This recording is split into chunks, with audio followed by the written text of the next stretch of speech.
Assalamualaikum warahmatullahi wabarakatuh. Innal hamdalillah nahmaduhu wa nasta'inuhu wa nastaghfiruh wa na'udzu billahi ta'ala min shururi anfusina wa min sayyiati a'malina. Man yahdihillahu fala mudilla lahu wa man yudlil fala hadiya lahu. Wa asyhadu an la ilaha illallah wahdahu la syarika lahu wa asyhadu anna Muhammadan abduhu wa rasuluh. Ya ayyuhalladzina amanu taqullaha haqqa tuqatih wa la tamutunna illa wa antum muslimun. Ya ayyuhan nasu taqu rabbakumul ladzi khalaqakum min nafsin wahidah wa khalaqa minha zawjaha wa batha minhuma rijalan katsiran wa nisaa'a wattaqullaha alladzi tasaaluna bihi wal arham innallaha kana 'alaikum raqiba. Ya ayyuhalladzina amanu taqullaha wa qulu qawlan sadida yuslih lakum a'malakum wa yaghfir lakum dhunubakum wa may yuti'illaha wa rasulahu faqad faza fawzan 'azima. Amma ba'd. Fa inna asdaqal hadithi kitabullah wa khairal hadi hadi Muhammadin sallallahu alaihi wasallam wa syarrul umuri muhdatsatuha wa kullu muhdatsatin bid'ah wa kullu bid'atin dhalalah wa kullu dhalalatin finnar. Ikhwani fillah wa akhwati rahimani wa rahimakumullah. Kita meneruskan kembali pembahasan kitab Manhajus Salaf fi Kaifiyat At-Ta'amul Ma'al Inhirafat Al-Aqadiyah Wal Manhajiyah, atau manhaj salaf dalam menyikapi penyimpangan-penyimpangan akidah dan manhaj oleh Syekh Ad-Doktor Muhammad bin Umar Bazmul hafizahullah ta'ala. Di pertemuan yang lalu beliau menyampaikan tentang hal hunaka farqun bainal aqidah wal manhaj. Apa ada perbedaan antara akidah dan manhaj? Karena dari judulnya dibedakan antara akidah dengan al-manhaj. Maka apakah memang ada perbedaan antara akidah dan manhaj? Atau akidah dan manhaj ini adalah sesuatu yang sama, hanya beda namanya saja? Maka kata beliau di halaman 7, akidah, yang dimaksud dengan akidah adalah yaitu segala sesuatu hiya man aqada alaihil qalbu, segala sesuatu yang diikat oleh hati. Berarti segala sesuatu yang diyakini oleh hati, maka itu disebut dengan akidah. Seperti iman kepada Allah, meyakini iman kepada Allah, malaikat, kitab-kitabnya, ya rasul-rasulnya, kepada hari akhir, kepada takdir, dan perkara-perkara keyakinan-keyakinan yang lain, maka itu disebut dengan akidah. Ini sudah kita bahas pada pertemuan yang lalu. Adapun wal manhaj yuqsadu bihi as-sulukud dhahir. Adapun manhaj, maka yang dimaksud manhaj adalah jalan yang ditempuh secara dhahir atau perangai-perangai yang sifatnya lahiriah. Al-amalu dhahir binaan ala hadzal i'tiqad. Amalan-amalan yang dhahir yang dibangun di atas akidah tadi. Jadi akidah itu pondasinya, sedangkan manhaj itu adalah bangunannya. Nah, pondasi ini kelihatan nggak? Antum kalau misalnya lihat bangunan masjid ini, ada pondasinya kan? Ketok nggak pondasinya? Nggak kelihatan. Maka demikian akidah. Akidah itu sesuatu yang diyakini oleh hati, tidak nampak. Nah, adapun manhaj adalah amalan-amalan dhahir yang dibangun di atas pondasi akidah tadi. Fabainal aqidah wal manhaj farqun. Maka dari sini akidah dan manhaj itu ada perbedaan. Annal aqidata hiyal amrul batin wal manhaja huwal amrul dhahir as-suluk wat tariqah. Dari sini perbedaannya. Kalau akidah adalah perkara-perkara yang batin, adapun manhaj itu adalah perkara-perkara yang nampak, yaitu jalan yang ditempuh oleh seseorang, allati yaslukuhal insan fid da'wah wa fil akhlaq fit ta'amul fi umurihi wa sya'nihi kulli. Manhaj adalah amalan-amalan yang zahir, jalan yang ditempuh oleh seseorang dalam berdakwah, jalan yang ditempuh oleh seseorang dalam berakhlak, ya, dalam berta'amul, bermuamalah, dan dalam perkara-perkara yang lain, ya, dalam masalah-masalah yang lain. Walakin bainahuma talazum idla manhaja wala suluka illa binaan ala i'tiqad. Namun meskipun akidah dan manhaj ini ada perbedaan, akan tetapi manhaj dan akidah ini dua hal yang talazum, senantiasa berjalan bersamaan. Ya, senantiasa berjalan bersamaan. Karena kata beliau, tidak ada manhaj kecuali pasti dibangun di atas akidah. Ya, tidak ada manhaj kecuali manhaj tersebut dibangun di atas akidah. Berarti dua hal ini meskipun berbeda namun senantiasa bersamaan. Lebih lanjut kata beliau, walidzalika min ahlil ilmi man yaqul. Oleh karenanya ada sebagian ulama yang mengatakan la farqa bainal aqidati wal manhaj ala asasin ma bainahuma minat talazum. Sebagian ulama mengatakan tidak ada perbedaan antara akidah dan manhaj karena dua-duanya itu senantiasa berjalan bersamaan, saling berkaitan satu dengan yang lainnya. Tapi wa min ahlil ilmi man yaqul, ulama yang lain mengatakan hunaka farqun bainal aqidati wal manhaj ala asasin anna hadha yata'allaq bil amril qalbi wa hadha yata'allaq bis sulukid dhahiri. Ulama yang lain mengatakan, oh enggak, ada perbedaan antara akidah dengan manhaj. Kalau akidah itu kaitannya dengan perkara-perkara batin, kalau manhaj kaitannya dengan perkara-perkara yang zahir, yang lahir. Walakinnaha fin nihaya bainahuma talazum id aqidatuna aqidatu ahli sunnati wal jamaah. Ya, sekali lagi meskipun berbeda, ya, menjamakkan di antara dua hal ini kata beliau, meskipun berbeda antara akidah dan manhaj, namun keduanya berjalan bersamaan. Ya, senantiasa bersinergi, tidak kontradiksi satu dengan yang lain. Karena akidah kita adalah akidah ahli sunnah wal jamaah, annama fil qalbi yadhhar atharuhu alal jawarih. Apa yang ada di dalam hati itu pasti akan nampak dari perbuatan-perbuatan yang kita lakukan. Nah, apa yang kita yakini di dalam hati itu akan terrealisasikan, ya, dalam anggota badan kita, perbuatan kita, akhlak kita, ucapan-ucapan kita. La yumkin an ya'tiya syakhsun taqulu li aqidatuhu salafiyah wa dhahiruhu ghairu salafiyyin. Laisa ma'qulu hadzal kalam atau laisa ma'qula hadzal kalam. Tidak mungkin ada orang yang mengatakan keyakinan saya, hati saya itu di atas akidah salaf. Ya, akidah saya itu akidah salaf. Tapi ternyata yang nampak dari zahirnya, ucapan-ucapannya, perbuatan-perbuatannya, ternyata itu bukan perbuatan orang-orang yang berada di atas manhaj salaf.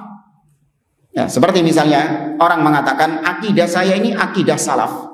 Artinya saya memahami agama ini, meyakini agama ini sesuai dengan apa yang diyakini oleh para salaf, yaitu para sahabat Nabi SAW.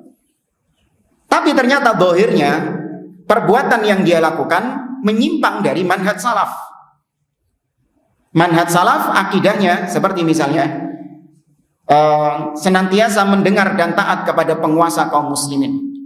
Itu akidah salaf. Namun praktek di lapangan ternyata dia orang yang paling rajin mengkritik pemimpin kaum muslimin di hadapan umum, yang rajin mencela, mencaci maki pemimpin kaum muslimin di hadapan umum. Maka apa yang katanya meyakini manhaj salaf dengan apa yang dia lakukan dari amalan-amalan zahirnya ini enggak connect. Berarti dia dusta mengatakan bahwa saya berada di atas akidah salaf. Kalau kau memang jujur berada di atas akidah salaf, harusnya perbuatanmu juga apa? Di atas akidah salaf. Perbuatanmu itu adalah dampak dari akidahmu. Ya, perbuatanmu itu adalah dampak atau cerminan dari apa yang kau yakini di dalam hati. Indana qa'idah yu'baru anha fi kutubil aqidah yaqulu inna talazuma baina adh-dhahir wal batin. Kata beliau, ada sebuah ungkapan, ini bukan hadis ya, tapi ungkapan ini ditetapkan dalam kitab-kitab akidah. Apa itu? At-talazum bainadh dhahir wal batin. Senantiasa selaras, pasti selaras antara dhahir dengan batin. Antara batin dengan dhahir itu pasti selaras. Nggak mungkin bertentangan, dhahirnya A namun batinnya B, itu nggak mungkin. Nah, kini kita bawakan referensi yang lain dari apa yang diucapkan oleh Syekh Abdul Aziz Ar-Rayis hafizahullah ta'ala tentang apa yang kita sampaikan tadi, yaitu talazum bainadh dhahir wal batin. Di sini kita bawakan dari kitab Hiwar Ma'al Murji'ah, dialog bersama kelompok Murji'ah oleh Syekh Ad-Doktor Abdul Aziz Ar-Rayis hafizahullah ta'ala. Di halaman 20 beliau mengatakan, hadhihi aqidatu 'inda ahli sunnah qarraraha a'immatus sunnah kama dzakaraha al-Ajurri fi kitabih syariah. Judulnya ad-dhahir wal batin mutalaziman la yanfakkan.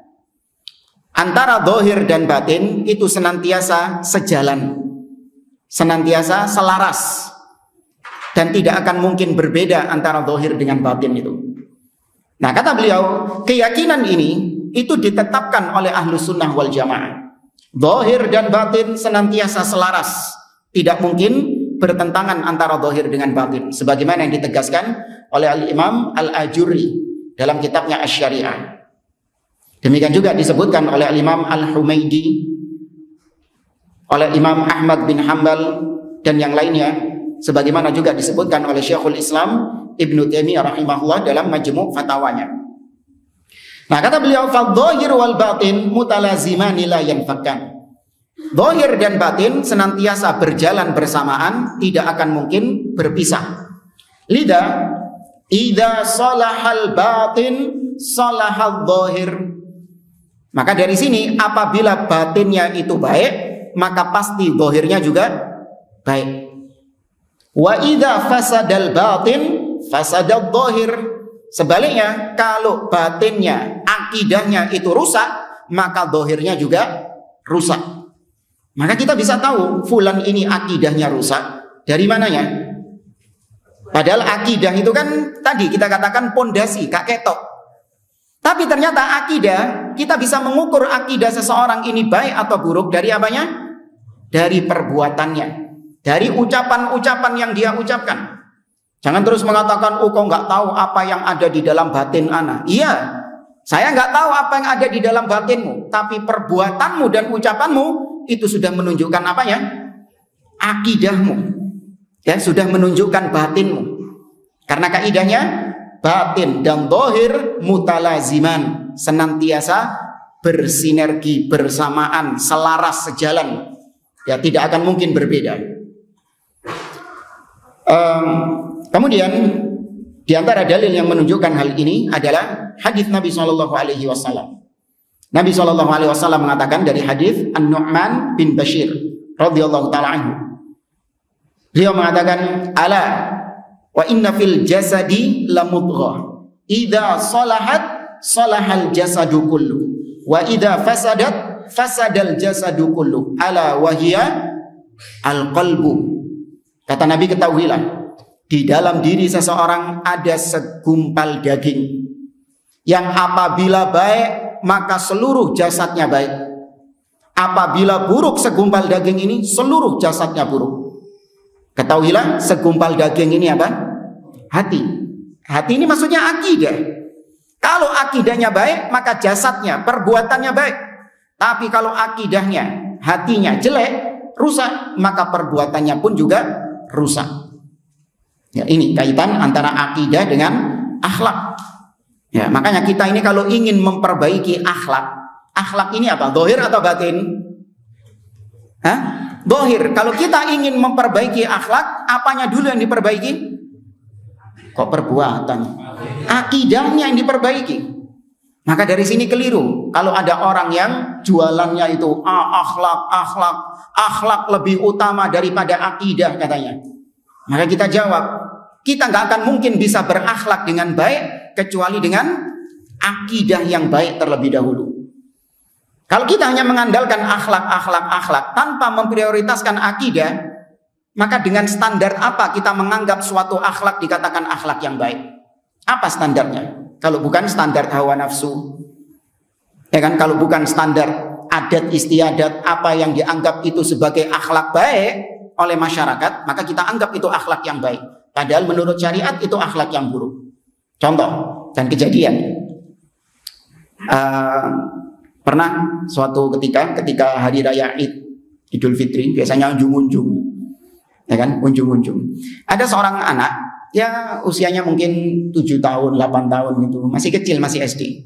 Tapi alhamdulillah dia paham tentang agama. Ya sedikit-sedikit dia paham tentang agama.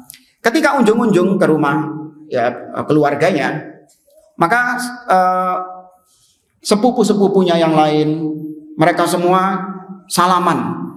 Ya, salaman sama bibinya, ya salaman sama istri pamannya, salaman cium tangan gitu, salim.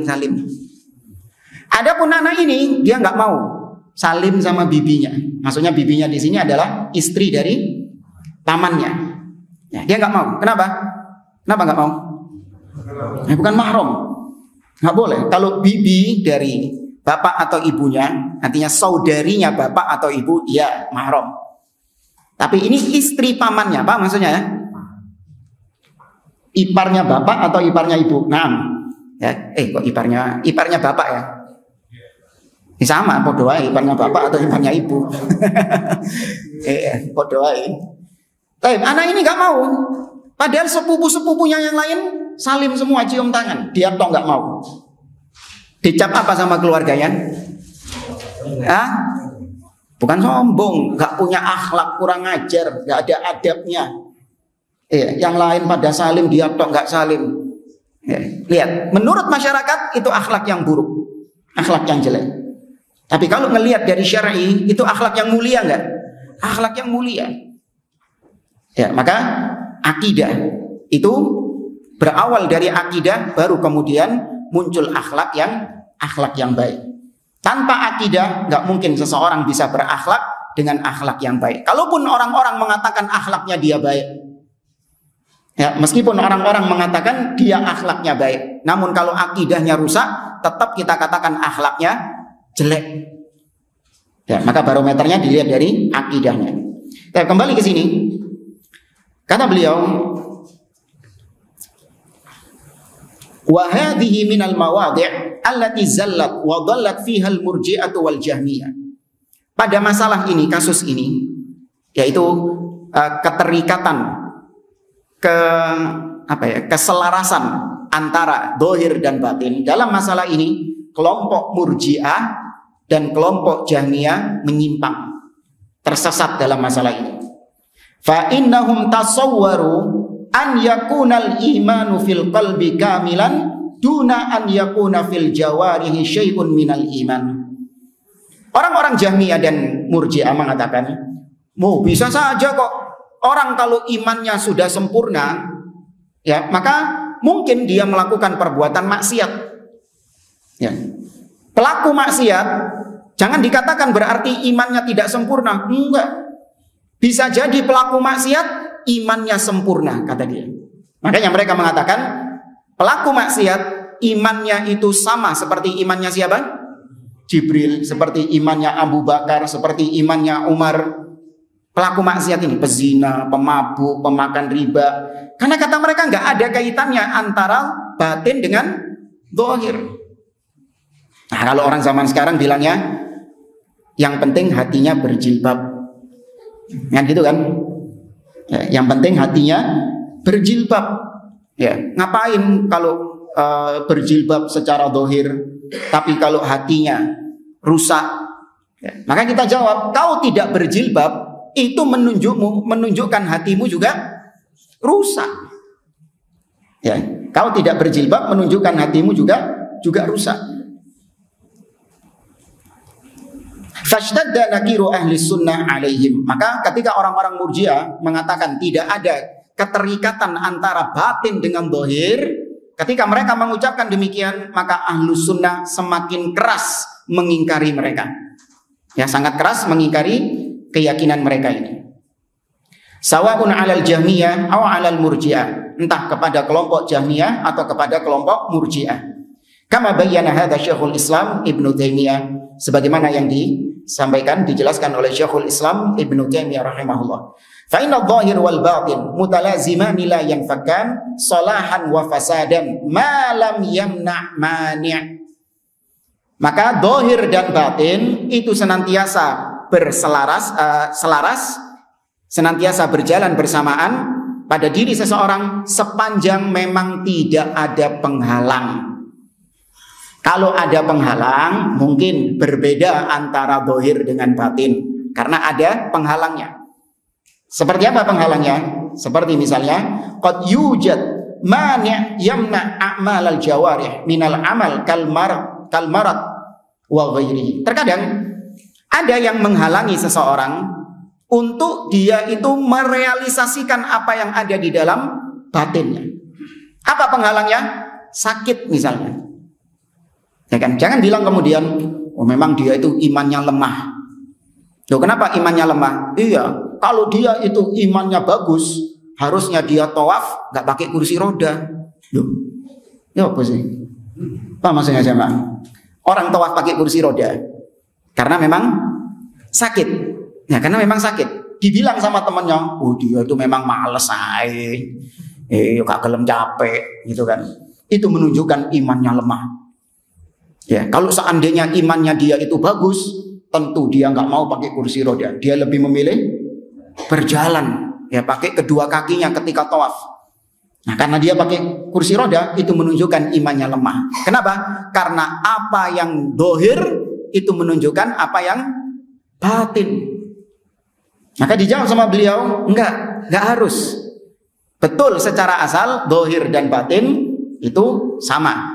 Tapi kalau ada penghalang, kalau ada pencegah, maka bisa jadi nggak sama antara zahir dan batin. Batinnya dia pingin tawaf normal, ya enggak?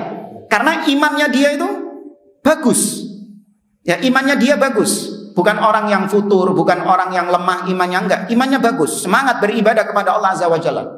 Tapi ada penghalang. Gimana? Saya semangat melakukan tawaf, namun ternyata kondisi kesehatan saya tidak memungkinkan. Maka saya terpaksa pakai kursi roda misalnya. Nah, ada penghalang. Nah, tapi kata beliau, ada pertanyaan. Liqa'ilin an yaqul. Sebagian orang bertanya, kaifa yujma' baina hadza wa bainal munafiq? Bagaimana menggabungkan antara akidah ini, keyakinan ini bahwa zahir dan batin senantiasa sama? Bagaimana menggabungkan itu dengan kondisinya orang-orang munafik? Ya, fa innal munafiq yudhirul iman. Karena kalau kita lihat orang-orang munafik, batin sama zahirnya sama enggak? Tidak sama. Apakah berarti kaidah yang tadi kita katakan zahir dan batin senantiasa berkesinambungan itu adalah kaidah yang cacat? Karena nyatanya orang-orang munafik bisa mereka zahirnya kufur, batinnya mukmin. Kebalik. Batinnya iman, zahirnya mukmin, iman, beriman, tapi batinnya kufur. Tuh kan nggak sama antara zahir sama batin orang-orang munafik. Ya, Allah mengatakan yaquluna bi afwahihim ma laysa fi qulubihim. Mereka mengucapkan ucapan-ucapan yang bukan dari hati mereka. Maka kata beliau, kalla, tidak. Al-munafiq yudhirul iman, ay anna jawarihahu fil haqiqah laisat mu'minatan. Orang munafik itu hanya sebatas berusaha acting sebagai orang beriman. Dohirnya itu loh, hanya sebatas acting sebagai orang beriman. Hakikatnya apa yang mereka kerjakan dari amalan-amalan dohir mereka dianggap sebagai bentuk keimanan enggak? Sama Allah? Tidak. Tidak dianggap sebagai bentuk keimanan. Mereka sholat.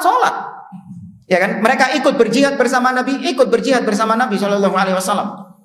Namun jihadnya, sholatnya, amal-amal soleh yang lain, apakah terhitung pahala di sisi Allah? Enggak. Hakikatnya itu bukan amal soleh. Tapi mereka hanya acting, menampakkan dohirnya seakan-akan mereka ini beriman. Ya, maka tetap sama apa yang ada di dalam keyakinan mereka dari kekufuran itu tidak bertentangan dengan perbuatan mereka. Karena perbuatan mereka ini cuman acting. Ya, perbuatan mereka ini hanya sebatas acting saja. Hakikatnya mereka dohirnya tetap tidak beriman kepada Allah Azza wa Jalla. Ya, lebih lanjut kata beliau, fa idza wujida fil qalbi iman binisbati asyra fil mi'ah fala budda an yujada fil jawarih iman binisbah asyra fil mi'ah. Kalau hati kita itu ada keimanan 10%, maka amalan kita juga berapa persen? Hah? Misalnya nih, iman kita itu di dalam diri kita, hati kita ada 10% iman. Maka yang nampak, yang dohir berapa persen? Sama 10% juga. Ya, kalau iman di dalam hati kita ada 20%, maka dohirnya amalan yang nampak juga 20% dan seterusnya. Ya, tergantung berapa persen keimanan di dalam hati kita, maka itulah dohir kita. Baik, kita lanjutkan kata beliau. Idan hunaka talazum bainadh dhahir wal batin. Kembali ke kitab Manhajus Salaf, kembali ke kitab inti kita, maka senantiasa ada keterikatan, kesinambungan antara zahir dan batin. Al-zahir yumathilu al-manhajiyah was-suluk.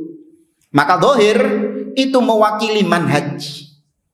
Ya, zahir kita itu itulah mewakili manhaj kita, merepresentasikan manhaj kita.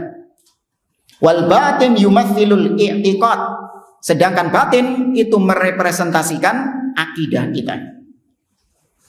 Ja'al unwan bihadhihi surah. Nah, dari situlah judul kitab ini dibedakan antara akidah dengan manhaj. Ya, judul kitab ini kita ulangi, Manhajus Salaf fi kaifiyati at-ta'amul ma'al inhirafatil aqdiyah wal manhajiyah. Metode para salaf, para sahabat dan yang lainnya dalam menyikapi inhirafat, penyimpangan-penyimpangan akidah dan penyimpangan manhaj. Baik, lanjut kemudian nantaqilu ilal unsur atsani. Setelah kita selesai bahas judulnya, maka kita lanjut ke unsur yang kedua dari kitab ini. Naqul, kita katakan hadhil inhirafat wa hadhil kharajat an manhajis salafis salih aw amma kana alaihi Rasul sallallahu alaihi wasallam wa la zalat tahduts fil ummah hal akhbara anha Rasul sallallahu alaihi wasallam. Kata beliau, penyimpangan-penyimpangan yang bisa menyebabkan seseorang keluar dari manhaj salaf, tergelincir dari manhaj salaf, menyimpang dari manhaj salaf, atau menyimpang dari metode beragamanya Rasul sallallahu alaihi wasallam, ini senantiasa terjadi pada umat ini. Ya, pasti terjadi pada umat ini. Artinya pasti umat ini ada orang-orang yang memang menyimpang dari agama yang hak, menyimpang dari manhajnya Rasul sallallahu alaihi wasallam. Nah, adanya penyimpangan-penyimpangan ini apakah sudah dikabarkan oleh Rasul sallallahu alaihi wasallam atau belum dikabarkan? Sudah dikabarkan oleh Nabi sallallahu alaihi wasallam akan terjadinya penyimpangan-penyimpangan pada umatnya. Kata beliau, naqulu ar-Rasul sallallahu alaihi wasallam akhbara al-ummata bi kullil umur satakunu fil mustaqbal. Rasul sallallahu alaihi wasallam itu mengabarkan kepada umatnya perkara-perkara yang kelak akan terjadi pada umatnya di hari kemudian. Yang tidak terjadi di zaman Nabi, namun terjadi sepeninggal Nabi sallallahu alaihi wasallam. Ini termasuk di antara ilmu gaib yang Allah beritahukan kepada Rasul sallallahu alaihi wasallam. Secara asal, Rasul itu tahu nggak ilmu gaib? Tidak tahu. Yang tahu ilmu gaib cuma siapa? Allah Subhanahu wa taala. Allah mengatakan, "Qul la ya'lamu man fis samawati wal ardil ghaiba illallah." Katakanlah, tidak ada yang tahu ilmu gaib. Baik makhluk yang di langit ataupun makhluk yang di bumi, tidak ada yang tahu ilmu gaib kecuali Allah Subhanahu wa taala. Allah mengatakan juga dalam surah Al-Jin, "Alimul ghaibi fala yudhiru ala ghaibihi ahada." Dialah Allah yang alimul ghaib, yang mengetahui ilmu ghaib. Yani ilmu pengetahuan seperti apa yang terjadi di masa yang akan datang, itu hanya Allah yang mengetahuinya. Fala yudhiru ala ghaibihi ahadan, dan Allah tidak akan menunjukkan, menampakkan ilmu ghaibnya kepada siapapun, illa kecuali manirtadha mir rasul, kecuali rasul yang diberitahukan ilmu ghaib itu oleh Allah, dan itu tidak semuanya. Allah mengatakan kepada Nabi dalam surat Al-A'raf, kata Allah Subhanahu wa taala, "Qul la amliku li nafsi naf'an wala dharran illa ma syaa Allah." Katakan wahai Muhammad. Jadi Nabi disuruh mengatakan ucapan ini. Aku tidak memiliki kekuatan. Yani Muhammad sallallahu alaihi wasallam mengatakan, aku tidak memiliki kekuatan untuk mendatangkan manfaat dan mudarat bagi diriku sendiri kecuali dengan kehendak Allah Subhanahu wa taala. Walau kuntu a'lamul ghaiba lastakthartu minal khairi wa ma massaniya su. Seandainya aku tahu yang gaib, tuh kata Nabi. Seandainya aku tahu yang gaib, tentu aku akan ditimpa kebaikan-kebaikan dan aku tidak akan ditimpa keburukan-keburukan. Maka ini menjadi sebuah akidah yang ditetapkan oleh Ahlus Sunnah. Nabi SAW la ya'lamul ghaib, tidak tahu ilmu gaib. Maka dari sini kita tahu kesesatan sebagian orang-orang yang meyakini Nabi tahu tentang ilmu gaib. Bahkan lebih dari itu, Nabi tahu tentang apa yang di Lauhul Mahfud. Ya, seperti yang dikatakan oleh Al-Busiri dalam qasidah Burdah. Ya, qasidah Burdah. Dia mengatakan, wa min ulumika ilmal lauhi wal qalam. Di antara ilmumu wahai Muhammad adalah ilmu tentang Lauhul Mahfud dan ilmu tentang qalam, pena catatan takdir. Nauzubillah. Ya, Nabi SAW tidak tahu ilmu gaib kecuali yang sedikit diberitahukan sama Allah Azza wa Jalla. Ya, sing dikai weruh, ya sikut tok sing weruh. Yang lainnya nggak tahu Nabi SAW.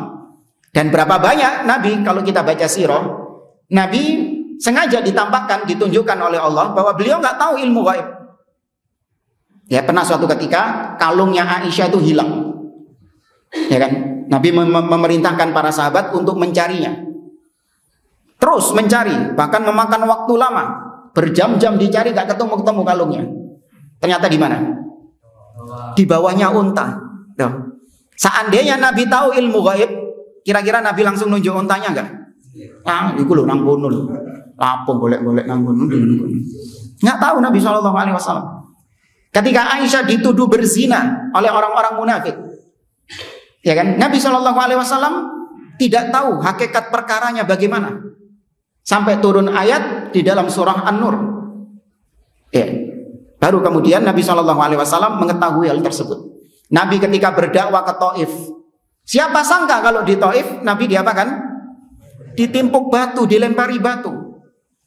Wah, kau nak sing beriman sih, kau nak sing beriman. Kalau Nabi tahu ilmu gaib, ya seandainya Nabi SAW mengetahui ilmu gaib, budal gak? Gak budal. Nggak berangkat Nabi SAW. Ya. Oke, maka ini juga diantara keanehan kelompok Syiah Rafidhah yang mereka juga meyakini imam-imam mereka yang 12 tahu tentang ilmu gaib. Bahkan itu dijadikan sebagai landasan akidah mereka. Dalam kitab mereka yang berjudul Biharul Anwar yang ditulis oleh salah satu pendeta mereka yaitu Al-Majlisi, ada bab yang berjudul Annal A'immah la yakhfa alaihim syai'un fil ardi wala fis sama.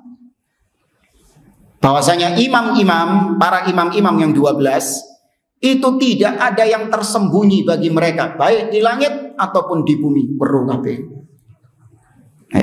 Padahal itu ayat dalam Al-Quran. Innallaha la yakhfa 'alaihi syai'un fil ardi wala fis sama. Ayat dalam Al-Qur'an. Tidak ada yang tersembunyi bagi Allah di langit ataupun di bumi. Tapi sama mereka dipakai untuk imam-imam mereka. Kemudian ada lagi bab berjudul yang lebih ngeri lagi. Annal a'immata ya'lamuna mata yamutun wala yamutuna illa biikhtiyarin minhum. Para imam-imam itu tahu kapan mereka mati. Dan mereka tidak mati kecuali dengan pilihan mereka sendiri. Tapi tiba pas mati, ditangisi sama mereka, dicambuk-cambuk diri mereka dalam rangka untuk menyesali. Ya. Siapa maksudnya? Al-Husain radhiyallahu taala anhu. Disesali sama mereka. Maka kita jawab, loh itu pilihannya Husain sendiri. Ngapain kok antum protes? Kalian protes. Itu pilihannya Husain sendiri. Tapi ala kulli hal, intinya Nabi SAW tidak tahu ilmu gaib kecuali yang Allah beritahukan, dan itu sedikit. Faqad ja'at ahaditsu tanussu ala hadhil umur. Telah datang hadis-hadis yang menyebutkan tentang perkara-perkara ini. Perkara bahwa Nabi sudah memberitahukan akan terjadinya penyimpangan-penyimpangan pada umatnya. Ada dalil-dalilnya dari Nabi SAW. Minha, di antaranya maja'a an Abi Dzarrin radhiyallahu anhu, atau afwan, hadis-hadis yang menunjukkan bahwa hadis-hadis yang menunjukkan bahwasanya Nabi SAW itu sudah menjelaskan kepada umatnya segala sesuatu, termasuk fitnah-fitnah yang akan menimpa umatnya di zaman-zaman berikutnya. Di antaranya hadis yang diriwayatkan dari Abu Dzar Al-Ghifari radhiyallahu anhu. Abu Dzar mengatakan, tarakana Rasulullah sallallahu alaihi wasallam. Ya, itu keliru ya.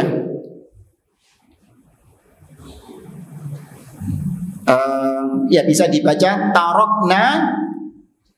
Ya, tarokna Rasulullah. Kami meninggalkan Rasulullah. Bisa dibaca seperti itu. Tapi bisa juga dibaca tarokana. Ya, tarokana. Kalau tarokana, maka berarti Rasulnya bukan Rasulullah, tapi Rasulullah, menjadi fa'il. Ya, marfu'. Ya, kalau dalam ilmu nahwu jadi marfu'. Tarokana Rasulullah. Kalau ini jadi objeknya. Tarokna Rasulullah. Kami meninggalkan Rasulullah. Atau bisa juga Rasulullah meninggalkan kami. Wa ma ta'irun yuqallibu janahihi aw janahaihi fil hawa illa wa huwa yudzakkiruna minhu ilman. Nabi SAW meninggalkan kita dalam keadaan tidaklah ada burung yang terbang di angkasa dengan sayapnya kecuali Nabi jelaskan ilmunya tentang burung tersebut. Ya, berarti menunjukkan Nabi itu sudah menjelaskan agama Islam ini dengan sempurna. Nabi sudah menyampaikan agama ini dengan sempurna. Sampai urusan-urusan yang sepele, urusan-urusan yang kecil-kecil sudah disampaikan oleh Nabi SAW. Ya, diantaranya orang-orang Yahudi pernah bertanya kepada Salman Al-Farisi radhiyallahu ta'ala anhu. Orang Yahudi mengatakan, "Allamakum nabiyyukum kulla syai'in hatta al-khira'ah."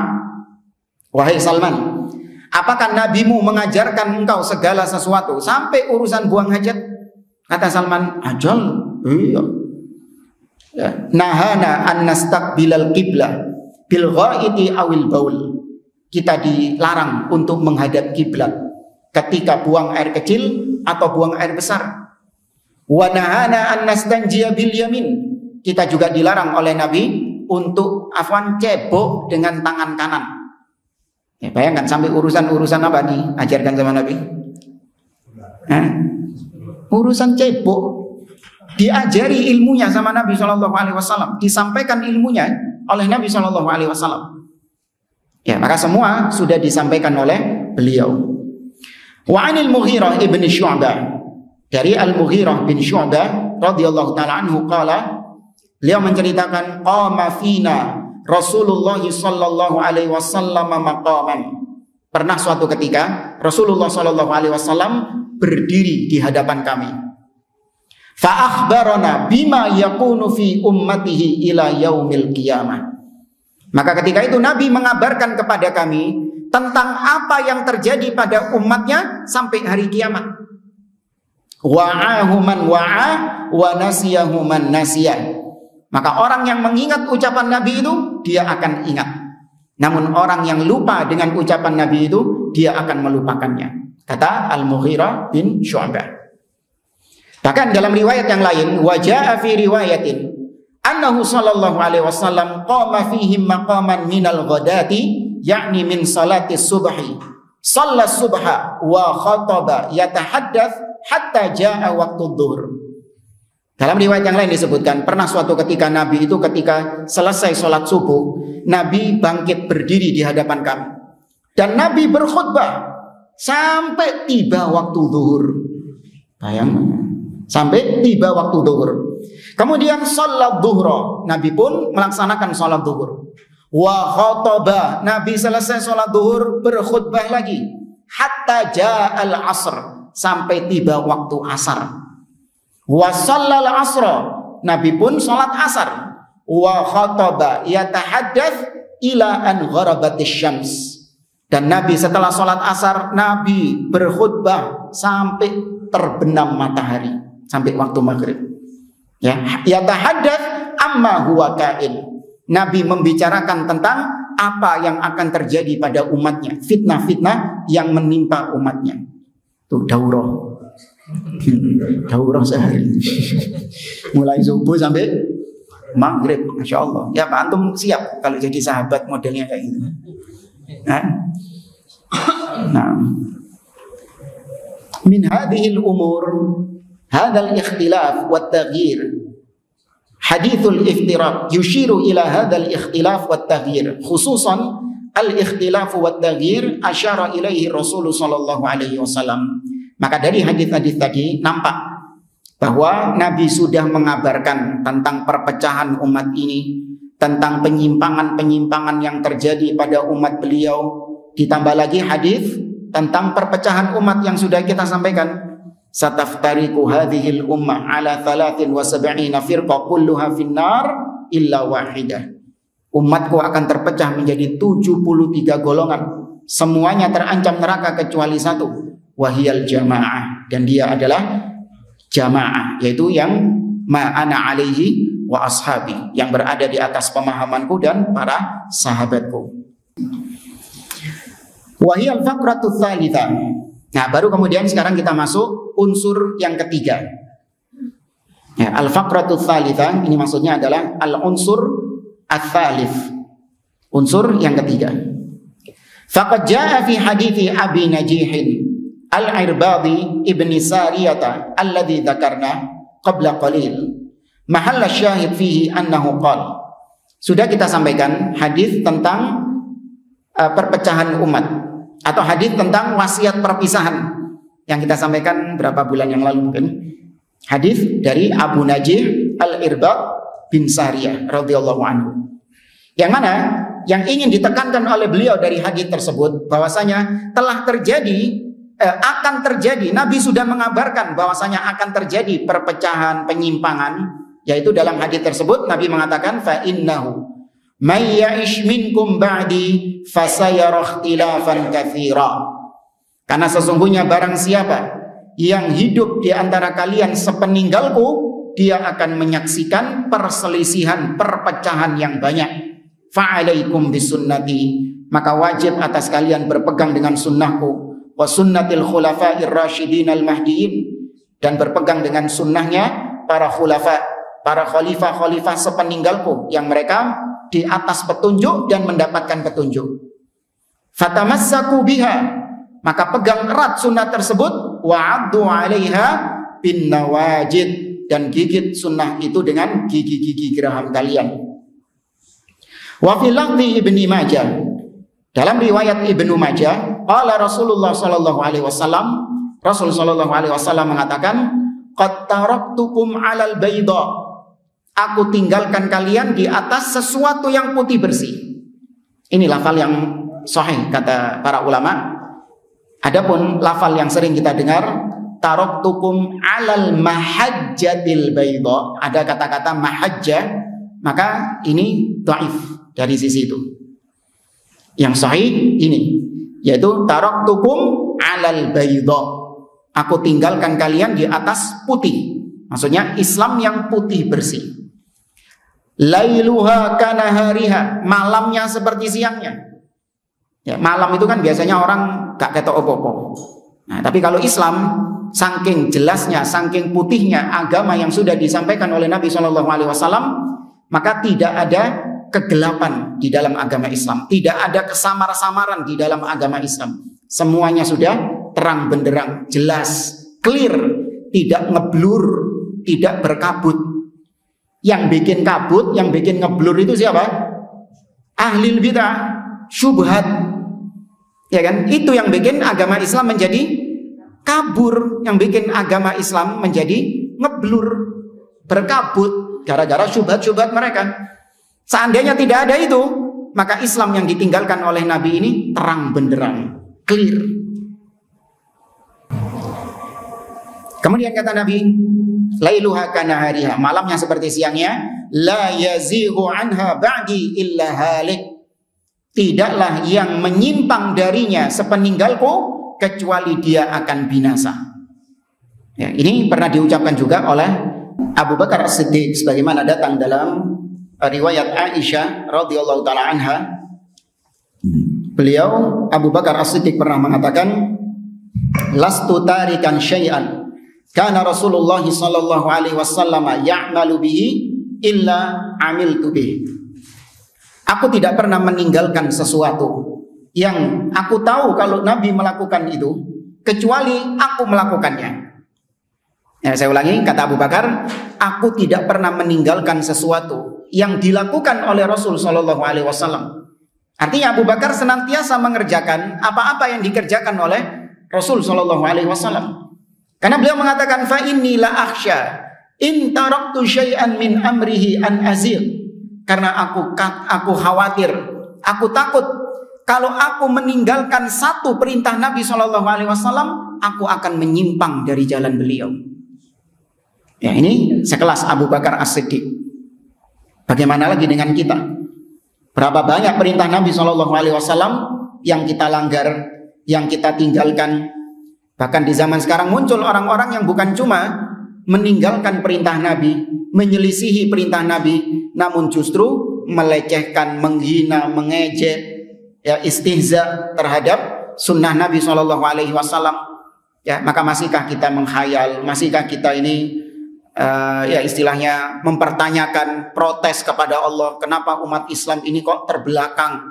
Kenapa umat Islam sekarang kok kalah sama orang-orang kafir? Kenapa orang Islam ini kok dijajah, ditindas? Ya, karena kualitasnya memang demikian. Ya, kita lanjutkan lagi kata Nabi SAW, malamnya seperti siangnya, tidaklah yang menyimpang darinya setelahku kecuali dia binasa. Mayya'ish minkum fasayarah khilafan katsira. Barang siapa yang hidup di antara kalian sepeninggalku, maka dia akan melihat perselisihan yang banyak, perpecahan yang banyak. Fa'alaikum bima araftum min sunnati. Maka wajib atas kalian untuk berpegang dengan apa-apa yang kalian ketahui dari sunnahku. Wa sunnatil khulafa'il mahdiyyin ar-rasyidin, dan sunnahnya para khulafa yang mereka mendapatkan petunjuk. Abdu 'alaiha bin nawajid, gigit dengan gigi geraham kalian. Wa 'alaikum bit ta'ah, dan wajib atas kalian untuk mentaati pemimpin. Wa in abdun habasyi, meskipun pemimpin itu seorang budak dari Habasyah. Bahkan dalam riwayat yang lain, mujadda al-atraf, meskipun pemimpin itu buntung-buntung tangannya dan kakinya. Jadi ada orang yang naik menjadi pemimpin, model orangnya itu tangannya buntung, kakinya juga buntung. Berarti habis ngapain dia? Mencuri, nyolong. Kemudian dia naik ke tampuk kekuasaan. Kalau sudah naik menjadi penguasa, sudah resmi sah menjadi penguasa, bagaimana sikap rakyat? Melengsarkannya?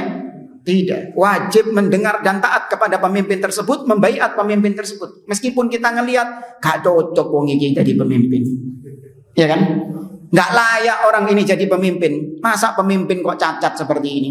Masa pemimpin kok fisiknya seperti ini? Enggak, sepanjang dia muslim dan dia sudah naik menjadi penguasa, wajib kita baiat, sah kekuasaannya dengan cara apapun dia meraihnya, kita mendengar dan taat selama itu bukan maksiat, maksudnya selama bukan maksiat melanggar syariat Allah Subhanahu wa taala. Nah, ini tentu berbeda dengan keyakinan sebagian orang kalau pemimpinnya ini diraih dengan cara yang tidak syar'i harus kita lengserkan. Atau kalau pemimpinnya ini dia bukan orang yang cocok karena ada yang lebih bagus lagi, yang ini harus dilengserkan, harus diganti sama yang lebih baik. Enggak. Ya, tetap didengar dan ditaati. Fa innamal mu'min kal jamalil anif haitsuma intida inqada. Kata beliau, karena sejatinya seorang mukmin itu ibarat seperti unta yang menurut. Seperti unta yang jinak, yang nurut. Kemana dia dituntun, maka dia ikut, dia nurut. Maksudnya di sini bukan taklid buta, tapi di sini mengikuti apa? Syariat. Mengikuti sunnah. Ya, dari sini kata para ulama, kata Imam Al-Auza'i, naduru ma'as sunnah haitsu darat. Kita berputar bersama sunnah kemanapun sunnah itu berputar. Ya, sunnah mengarahkan kita ke arah utara, kita ke utara. Sunnah mengatakan itu halal, maka kita halal. Sunnah memerintahkan kita taat kepada pemimpin, kita mentaati pemimpin, dan yang lainnya. Ya, itu seperti unta yang jinak. Kemanapun syariat menyeretnya, maka dia pun juga ikut menyeretnya. Tapi yang nyeret harus syariat. Ya, jangan yang menyeret terus iblis, syaitan. Yang menyeret hawa nafsu. Jangan. Ya betul, kita unta yang jinak, namun lihat siapa yang nyeret. Ya, kalau yang nyeret itu berdasarkan syariat, ya kita ikut. Ya, tapi kalau yang nyeret berdasarkan hawa nafsunya, berdasarkan bahkan menentang Allah dan Rasulnya, maka kita menjadi unta yang apa? Lawannya jinak apa? Liar. Liar itu gak berurus. Ya segitulah pokoknya. Yang menolak. Tapi ala kulli hal, kita cukupkan sampai di sini. Insyaallah kita lanjutkan pada pertemuan yang akan datang. Wallahu taala alam.